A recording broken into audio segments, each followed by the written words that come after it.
Hey y'all, so I had filmed a video about this at the end of the regular fall-winter squirrel season, but it was in the dark by the time I got the squirrels skinned, and I just didn't like the way the video turned out. So anyway, now that it is spring squirrel season, I can show you guys my favorite method of skinning a squirrel. The first thing I do is try to find a good stump, something that's not rotten that I can use for leverage. And this looks like it'll work out just fine. And then it's really easy from there. What I'm going to do is pick up the squirrel by the tail and go right near the base of it. And you can feel where the kind of the leg bones and the tail meet just above the butt, and just make a little slit there. You'll go right through the tail, finding the separation in the bones of the tail, and it'll pop right through.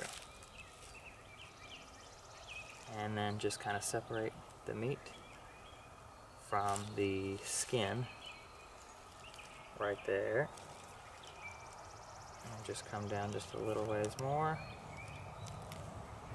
And you're probably not going to cut yourself, so don't worry too much. And this is way more finesse than I normally give it. Okay. So about like that. What you really want to do is make sure that you have separated any bits of meat like that.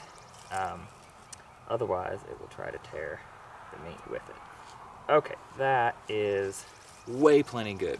Probably overkill. The next thing I'm going to do is get to the edge of the stump, and I apologize for the gore if you see any of that. Squirrel was shot with a 17 HMR, so it kind of blew out the head. And I'm going to step right on the edge of the tail, grab the legs, and pull up. And that's going to skin the whole thing almost all at once. This is the method to get the least amount of hair on it. Okay, then grab the skin right here, and I'm getting some hair on now.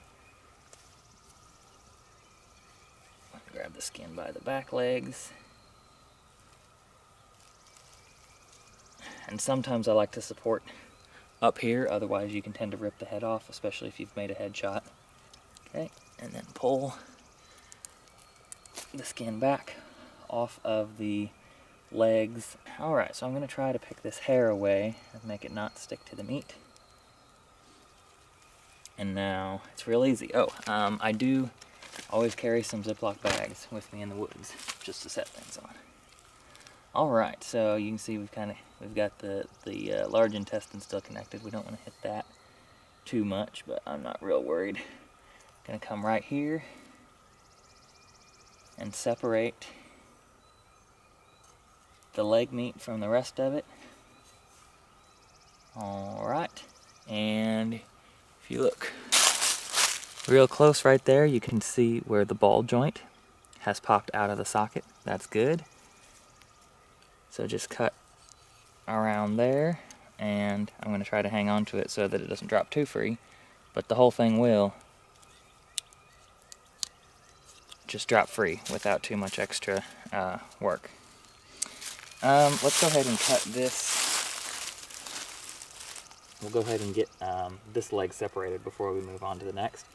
This is why I like to have a nice firm stump and a heavy knife. You can use as small a knife as you want for skinning squirrels, but I like to have a heavy one just so that I can come right here below the joint and just like that. And now that's separated and ready to go in the bag. You can separate the down here first before you cut it off, and to be honest, that's what I usually do. Just like that. Doesn't take much. It got a good sharp blade, it'll go right through. Okay, so this next leg I'm going to do kind of at my normal speed. You can see it just really does just take a minute.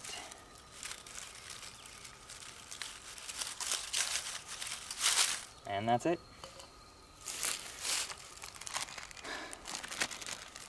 I'm going to add this to the rest of the squirrels I have in the freezer, and it will be part of our upcoming squirrel cook that we're going to be having here on the channel probably in a couple of months here.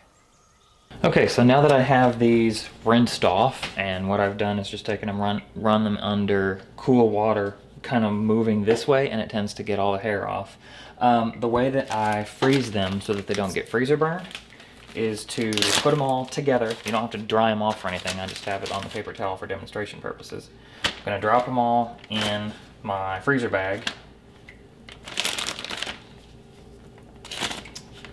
like so, and then fill it with water until it is completely covering.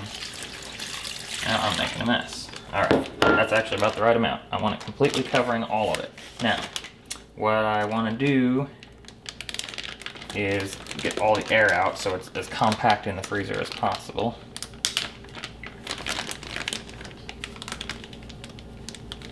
And then I can seal up the bag. Okay, now, if once this freezes, part of the legs are sticking out still, which they shouldn't be, but if they are, you know, because it's going to sit probably like this. So if part of the legs are sticking out, what I'll then go do after it's frozen is put another layer of water on top of it, and that will keep everything solid. You know, I'm going to let a little of this water out. It's just, when you get several bags of these, it's going to take up a lot of room in the freezer. Okay, that's a lot better. Alright, and then I will label it, of course, and stick it in the freezer. And I'll show you when we take this out to cook it, how well that they end up being preserved. Thanks for watching. If you enjoyed this video, give it a like and subscribe to the channel. And there's more like this to come, so stick around.